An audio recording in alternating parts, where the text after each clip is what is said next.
Hello बच्चों, तो देखिए अपना क्वेश्चन है कि एक विद्यार्थी है जो कि डबल सेट का प्रयोग है वो करता है और उसको पर्दे पे कोई भी फ्रिंज है वो नहीं मिलती है। तो इसके संभव कारण कौन कौन से हो सकते हैं। एक अपने को कहा है कि S1 व S2 रेखा छिद्रों से आती जो तरंगे हैं वो कला संबंध नहीं है। फिर अपने को कहा है कि उनके बीच की जो दूरी है वो क्या है, ज्यादा है। फिर अपने को कहा है कि इनकी जो चौड़ाइयाँ है वो बराबर न हो S1 व S2 की। और जो पर्दा रखा गया है वो क्या हो कि तल जो है, जो रेखा छिद्रों का तल है उसके समांतर है वो ना हो। तो इनमें से कौन सा कारण है वो संभव हो सकता है। तो देखिए सबसे पहले डबल स्लिट प्रयोग की अपने मुख्य अवधारणा की बात कर लेते हैं। तो यहाँ पे देखिए मुख्य अवधारणा अपने पास क्या होती है।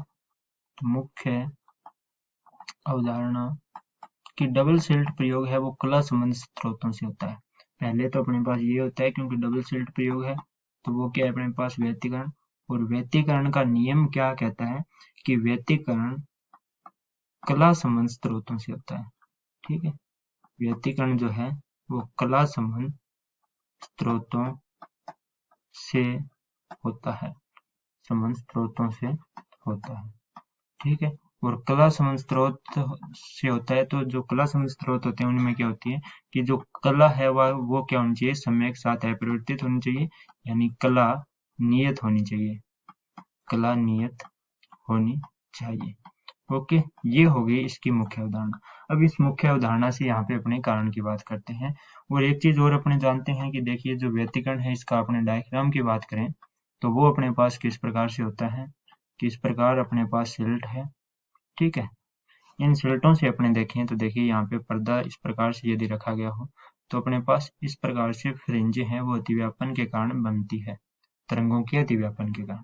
ठीक है, अब देखिए अपने को यहाँ पे पहले अपने डी ऑप्शन की बात करते हैं। डी में देखिए अपने को कहा है कि जो पर्दा है वो रेखा छिद्र के क्या हो, समांतर ना हो। तो अपने डायग्राम की बात करें कि ये जो रेखा छिद्र है, यहाँ पे देखिए ये जो रेखा छिद्र है इनके ये क्या हो, समांतर ना हो। मान लेते हैं अपने यहाँ पे रख देते हैं। देखिए यदि अपने इसे यहाँ पे भी रख दें तो भी अपने पास क्या है, यहाँ पे अतिव्यापन हो सकता है।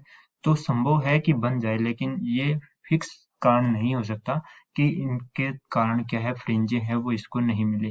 ठीक है, तो डी ऑप्शन है वो अपना क्या हो जाएगा, कैंसिल हो जाएगा। फिर देखिए रेखा छिद्र की चौड़ाइयाँ है वो बराबर नहीं है तो फ्रिंजें नहीं मिली, क्या ये कारण हो सकता है। तो यहाँ पे देखिए अपने इसे करते हैं तो अपने इसे S1 मानते हैं, इसे S2 मानते हैं, यानी अपने इन्हें आकार में अलग अलग मान सकते हैं। ठीक है, आकार है वो अलग हो सकता है तो ये भी कारण नहीं हो सकता। फिर देखिए S1 व S2 के बीच की दूरियां है वो जरूरत से ज्यादा है। तो जब अपने को फ्रिंजें मिलती है तो उनकी दूरी जो अपने देखते हैं वो कैसे निकालते हैं, देखिए डी लैम्डा बाई ए। ठीक है, ये जो है वो क्या कह रहा है कि जरूरत से क्या है, ज्यादा है। ठीक है, जरूरत से यदि ज्यादा है तो वही क्या है, कम मिलेगी, लेकिन ये नहीं हो सकता कि अपने को मिले ही ना। ठीक है, तो ये भी कोई फिक्स कारण नहीं है। फिर ए की बात करें तो ए में देखिए S1 व S2 रेखा छिद्रों से आती जो तरंगे हैं वो कला संबंध नहीं है। तो यहाँ पे अपने ने मुख्य अवधारणा में क्या देखा, देखिए कि व्यतिकरण है वो कला संबंध स्रोतों से होता है और कला जो है वो अपने पास क्या होनी चाहिए, नियत होनी चाहिए। और यहाँ पे अपने को कहा है कि तरंगों के जो कला संबंध है वो ही अपने पास नहीं है, यानी जो स्रोत है वो कला संबंध नहीं है, जबकि व्यतिकरण कला संबंध स्रोतों से ही होता है। तो इसलिए ये इसका प्रमुख कारण होएगा जिसके कारण कोई भी अपने को फ्रिंज है वो नहीं मिलेगी जब तक क्या हो, तरंगे हैं वो कला संबंध ना हो। तो यहाँ पे अपना ए जो विकल्प है वो बिल्कुल सही होएगा, जिसके कारण क्या है कि ये संभव है कि कला संबंध स्रोत है वो अपने को नहीं मिलेगी, ये कन्फर्म है। तो अपने यहाँ पे ए विकल्प के साथ जाएंगे। मैं आशा करता हूँ कि आपको समझ में आ गया होगा। धन्यवाद।